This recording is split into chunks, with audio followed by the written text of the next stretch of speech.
moving on to cognitive behavioral therapy.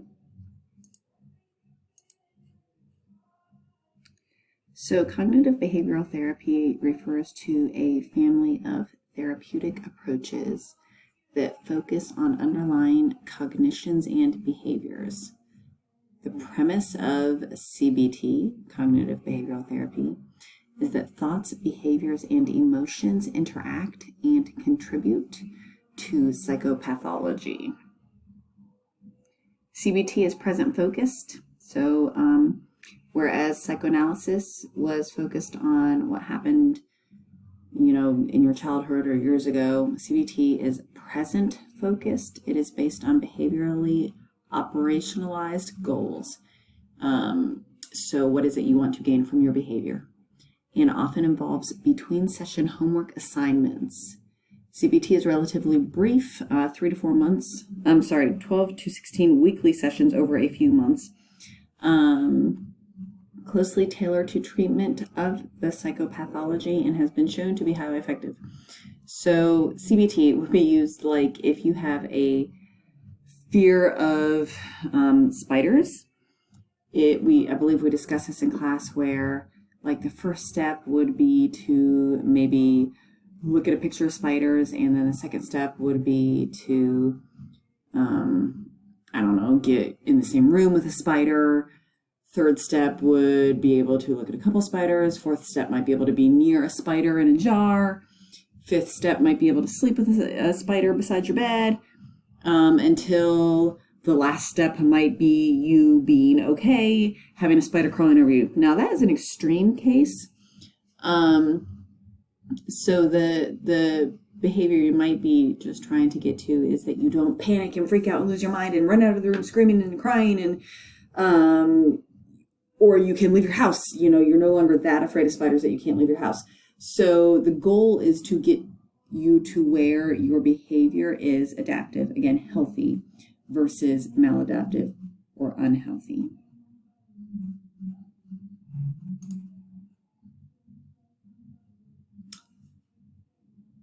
Automatic thoughts refers to the thoughts that depressed or maladaptive patients report experiencing spontaneously. Okay, so back to where we were. Automatic thoughts refers to the thoughts that depressed patients report experiencing spontaneously. These thoughts are believed to arise from three schemas. Schemas refer to belief systems about the self, the world, and the future.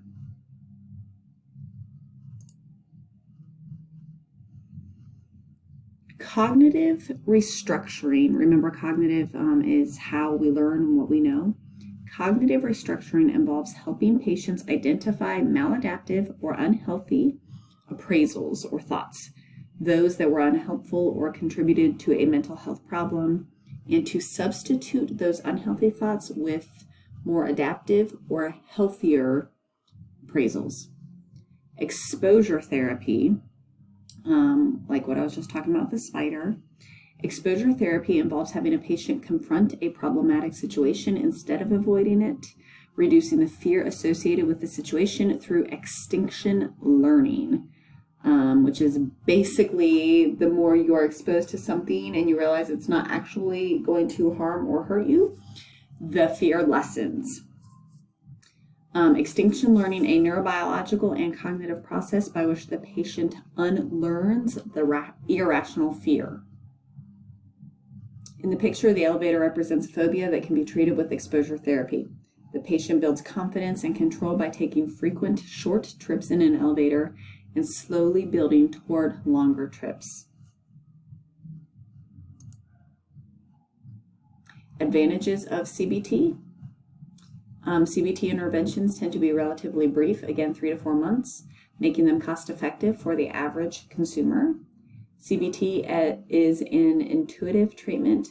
It makes logical sense to patients, and it can be adapted to suit the needs of many different populations. The greatest strength of CBT is the abundance of support for its effectiveness.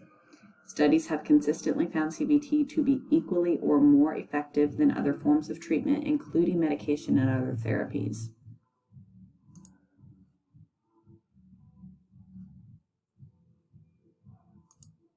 Moving on to acceptance and mindfulness approaches.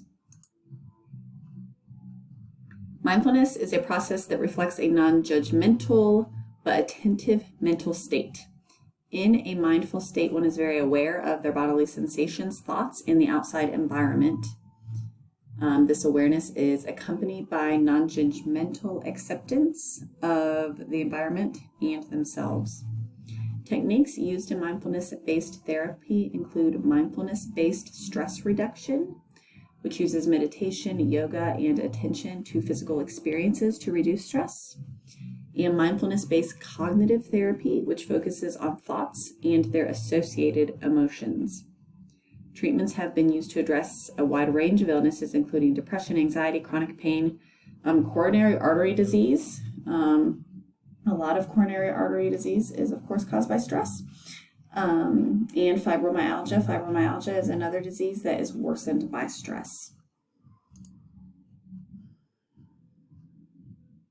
Self-regulation of attention and orientation to the present moment are extremely important to a mindful-based approach. Other techniques that use a mindful approach include dialectical behavior therapy. That is the one we talked about earlier this week that I said is kind of like Zen cognitive behavioral therapy. It is used in some cognitive behavioral therapies to treat borderline personality disorder. DBT is founded on the dialectical worldview of incorporating both acceptance and change in the therapeutic process. Acceptance and commitment therapy, based on Skinnerian behaviorism, we did not go over that this semester, teaches patients to observe their thoughts from a detached perspective. ACT encourages patients not to attempt changing or avoiding what thoughts and emotions they observe within themselves.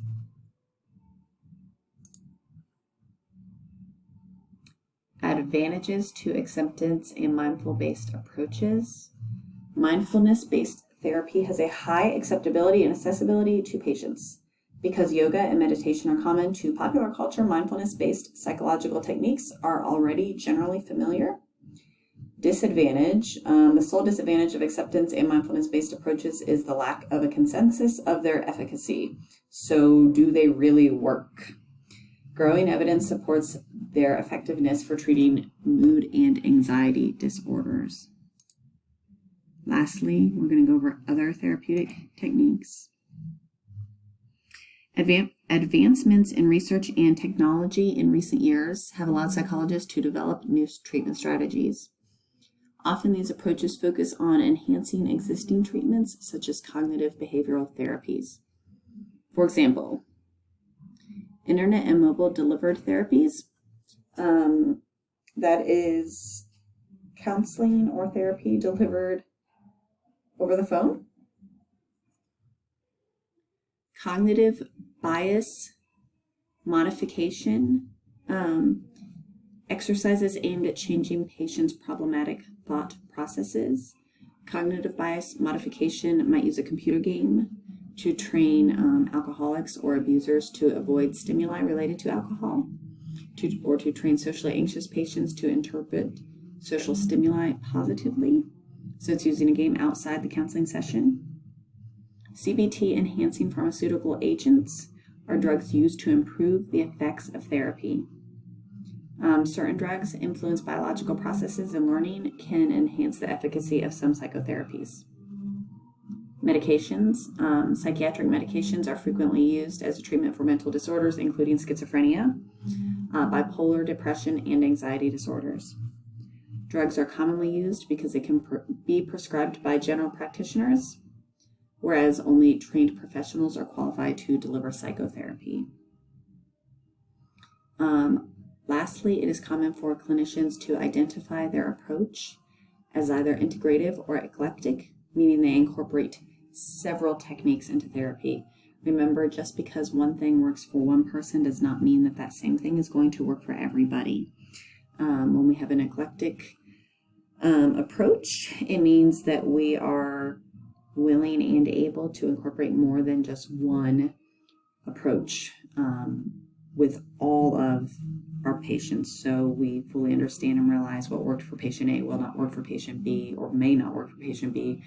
And so we're open to using other modalities.